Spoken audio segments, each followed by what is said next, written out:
മലയാളി രുചിക്കൂട്ടിലേക്ക് എല്ലാവർക്കും സ്വാഗതം. നമ്മൾ സദ്യയിലെ മധുരമുള്ള കൂട്ടുകറിയാണ് ഇന്ന് എളുപ്പത്തിൽ തയ്യാറാക്കാൻ പോകുന്നത്. അതിലേക്ക് ആവശ്യമായത് ഒരു ചെറിയ കഷ്ണം ചേനയും 2 നേന്ത്രക്കായയും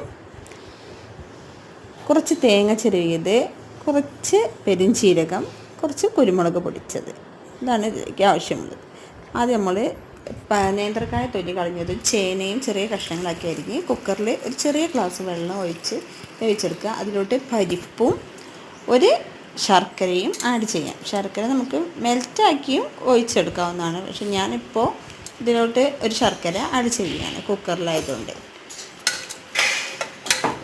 നമുക്കിത് അടച്ച് വെച്ച് ഒരു 3 വിസിലാവുന്നത് വരെ വേവിച്ചെടുക്കാം.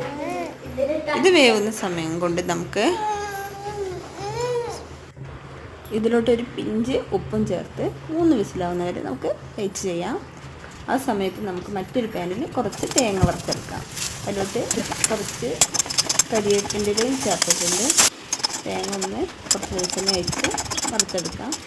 ഇതിൽ വെളിച്ചെണ്ണ അങ്ങനെ ഓടി വരുന്ന ബ്രൗൺ കളറാവുന്ന വരെ വറുത്തെടുത്ത് മിക്സിയിലൊന്ന് ക്രാഷ് ചെയ്തെടുക്കാം.